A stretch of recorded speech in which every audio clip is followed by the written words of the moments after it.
Silver Streak, and he's wearing red and yellow.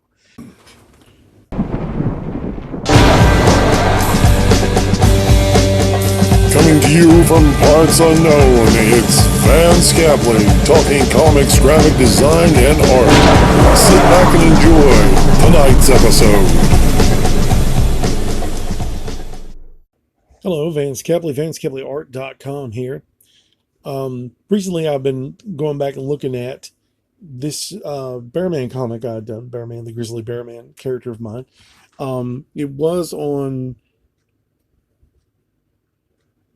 LULU.com, but because of its odd size and then they're revamping their website, the book, I couldn't get it to work right when I wanted to change price or whatever. So I moved the book, and it'll be showing up soon in the near future on my website or on INDYPLANET.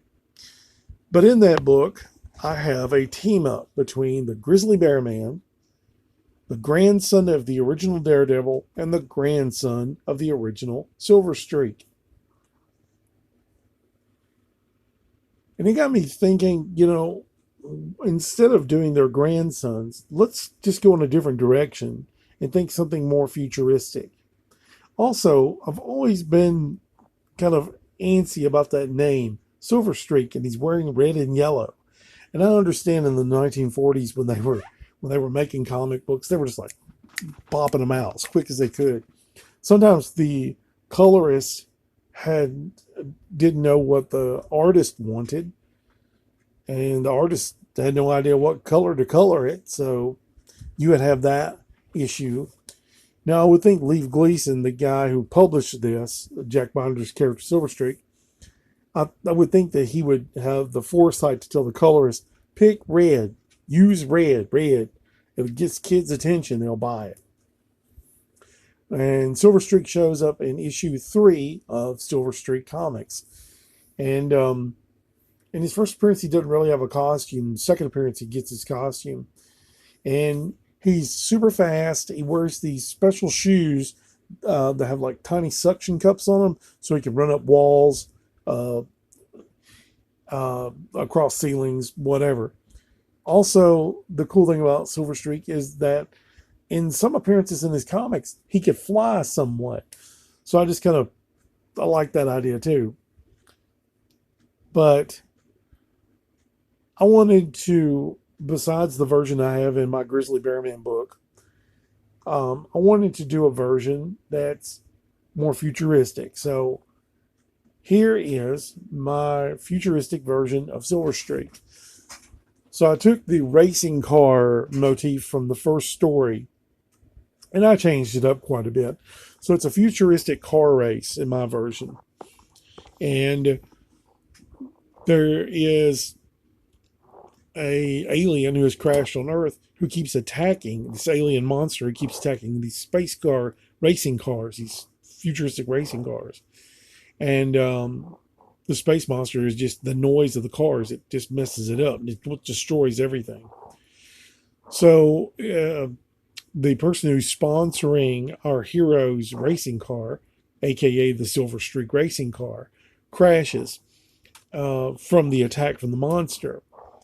And this person, who's a multi-millionaire, transfers the brain of the driver, the racing driver, into this biomechanical shell, like a living metal shell, the Silver Streak, using parts of the Silver Streak racing car as well, and creates this liquid-cooled, super fast, heat-resistant superhero to help him find this alien and either capture it, stop it, or kill it, whatever the case may be, because so many racing drivers have died.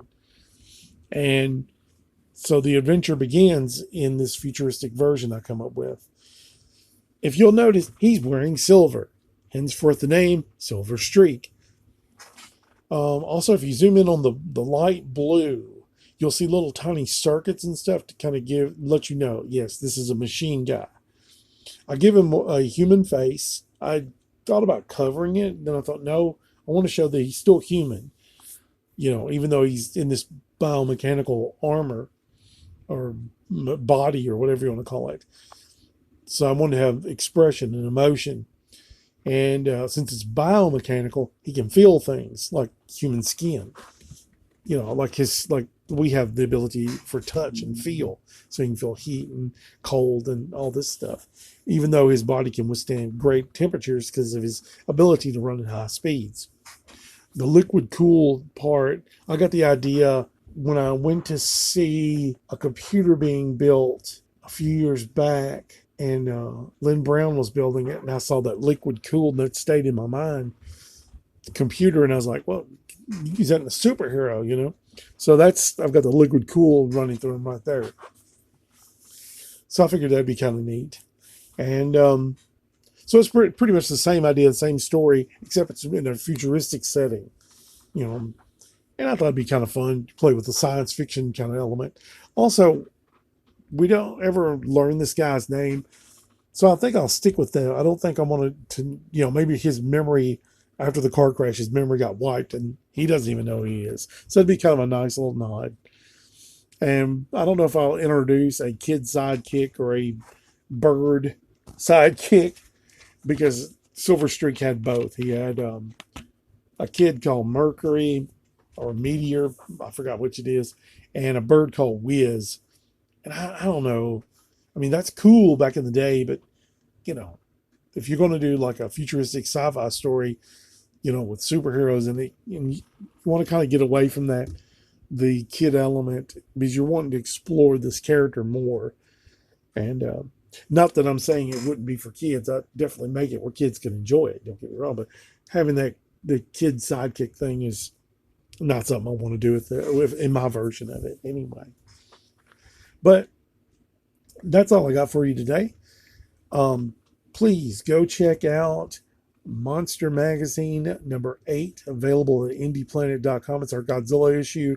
It's really cool. And we're working on issue 9 right now, and it's coming up real quick. And we'll have like a big countdown celebration for that.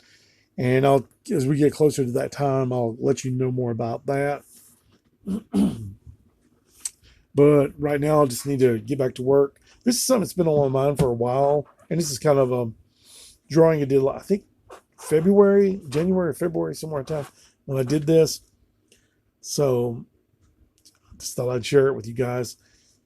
I have a lot to do, so I'm going to get off here. I hope you all have a wonderful day. God bless. Take care, and we'll see you next time. Vance Capley is a self-taught artist who has worked in various mediums, including drawing, painting, and graphic design for over 20 years.